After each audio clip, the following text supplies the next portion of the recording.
Welcome to the Right Club Podcast, where the focus is on helping you, the real estate investor, advance to the next level. And now let's join this week's hosts and share ways for you to customize your life. But then even like you said, like maybe a month or two to even just say, is this actually still, even, before even thinking about selling, but let's just say 2 months or 3 months later or 6 months later, is this what I actually calculated? Or my expenses higher? Or is my rent higher potentially than originally projected, right? And then even just analyzing that and then potentially doing it on a yearly basis and figuring out, like you said, with your why, does this property still align with your goals? But I think, like you said, being able to make those tough decisions, whether you're walking away during your due diligence, if you have something under contract, or walking away in the sense that you're going to be selling a property that you've got in order to redeploy the cash. It's definitely tough because there's definitely some probably emotion in that. And, they say don't sell, to try not to sell. And you look back and many investors say one of the biggest regrets I had was selling, because then they obviously hindsight is 2020 and there's equity potentially that they didn't have. However, again, I think it goes back to what you're saying with the why. And if the why is to leave your job and you're cash flowing negative, or this property doesn't fit into the bigger picture, why keep it? Well, it's that redeploying of capital. Either leave $500,000 in your portfolio earning you nothing, or redeploy it so it generates. Maybe you've got to move into 6 plexes, 8 plexes, multifamily. Maybe you've got to build the value instead of buy it, especially in the current market where there just isn't that much inventory. And I think due diligence is third party verification. So again, if an investor comes up to me and says, I've got $100,000, I'd like to loan it to you. The borrower quite often will go, yes, please. But what is the due diligence the borrower needs to do on the lender? One, do you actually have the money, or are you co-brokering it with 6,000 other people and it's going to cost me more? And what are all the terms and conditions? Not for me just to get in with the money, but how do I pay it back? Well, are there additional costs and fees? So I think due diligence goes both ways in order that there's third-party verification. So if I have a borrower, it's no different to a bank's not going to give a borrower, $500,000 just because they have cute children. You've got to provide a boatload of paperwork, and that's part of everyone's, I think, due diligence process, is making sure you're going through that. Absolutely. And things change from the time that, like you said, those rent rolls might not actually be true. Checking in, measuring that, aligning with those goals are very important. So you mentioned that third party verification. When I think of that, I think about power team members, certain people that, whether it's coaches, whether it's brokers, realtors, different real estate, professionals that are going to be surrounding you, right? So what are some of the, experts that you lean on for expertise, or where you could spend your money wisely so that you can have this third-party verification, those power team members, so that they can be there to assist you and know to bring in that expertise and when not to, maybe? It's such a great point. Your power team is extremely important when each member is important to you. Obviously the key power team members, someone that's going to give you money. So your finance, your mortgage broker, your banker. It really doesn't have to be just a mortgage broker, but anyone that's going to provide you with the capital. Obviously a coach, working with a coach, lawyer, accountant, etc. There are so many people to sort of build around your power team. The people are important. Their expertise is hugely important. But it's also very important to understand that you do not want to surround yourself with yes people, that people that just say yes to everything and don't challenge you or don't suggest things that are specific to you and not just going along with what you think you want. No different to you walk into a bank and say, I need a 5-year fixed term mortgage. And the bank says, okay, here you go. Now, if you came in and asked me for a 5-year fixed mortgage, I'm not going to give you that without asking at least 6 or 7 other questions to make sure that's a suitable product for what you're looking to do today, tomorrow, next year, and 5 or 10 years from now. I think that when you're looking for power team members, they don't have to be people you like.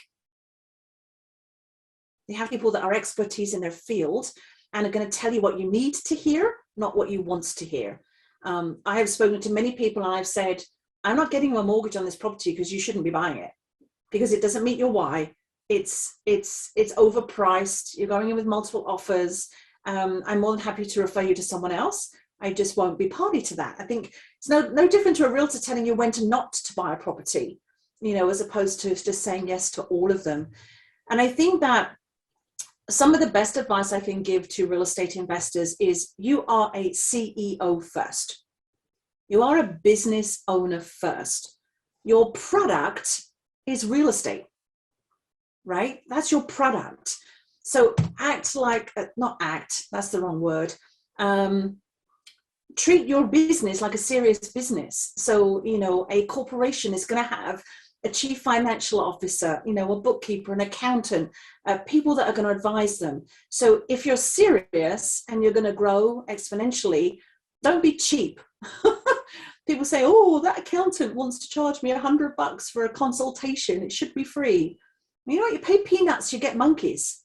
So, I don't know if those people, those professionals can save you hundreds of thousands of dollars later in the long run. So treat it like a business. Yeah. I mean, your team is going to be, I think, a big, if not the big, other than mindset, like the next biggest part of your success, right? I mean, there's taking action and there's mindset, but if you don't have the right team that can't get you there, and if you say, I want to scale, this is what I want to do, and they've never done it for somebody else, you're in the wrong team. And you really should have, the experts around you, in my opinion, that are also real estate investors and also have scaled themselves, if that's their goal, or replaced their income, if that's the goal. And, it does take time to find the right team. And sometimes there's pieces of that team that you're like, you know what, there might be a little bit of a weak link here. I need to do something to update this because I don't think that they can continue in helping me reach the next level, or that, that next goal or the next strategy. And so, that includes, mortgage brokers and accountants, but it also could be your contractors, your BCIN designers. I mean, you name it, you're as, you are the CEO, like you mentioned, Claire. I think that is very insightful. You want to hire the right people. But you also need to know when to say, this is not the right person. Thoughts about that? Yes, when to fire people. I stole it from someone. Someone once said to me that every relationship has an expiry date. And that expiry date could be when you're 6 foot under. It doesn't, and I'm not saying every relationship badly, but every relationship, has some form of expiry date. And I think it's really important to recognize that, and recognize it quickly, that if something isn't working, you wouldn't continue paying a staff member for a poor job.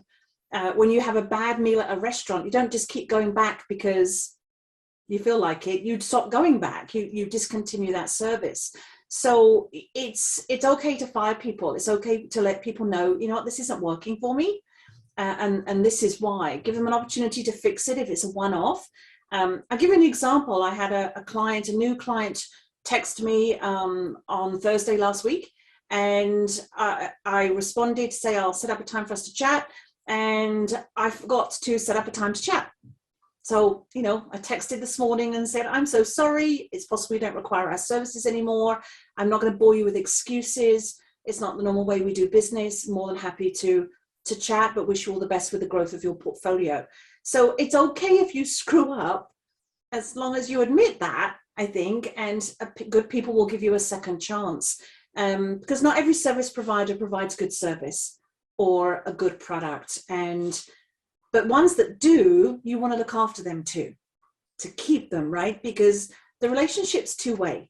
If you treat someone like, garbage, or expect them to be on your beck and call, 24/7, they might not want that business either. So it's definitely sort of that two-way street for sure, I think is really, really important. Yeah. And having that, honest conversation, setting those expectations out. That's what we talk a lot about with our team, is what is the expectation? If you're going to say something, then you have to stick to it. Don't just say to it, right? If you're working with professionals and professionals are working with you, you have to make sure that what the actual expectation is.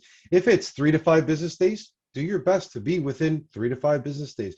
I know when we're talking with tenant buyers or clients or potential investors and they want answers tomorrow, I'm telling them, I'm sorry, I can't give you an answer tomorrow. That's not the way that we operate. We need to take our time. We need to make sure that we're doing the right things and setting those expectations up for all the different relationships, business, real estate, and otherwise, I think are the top things to do.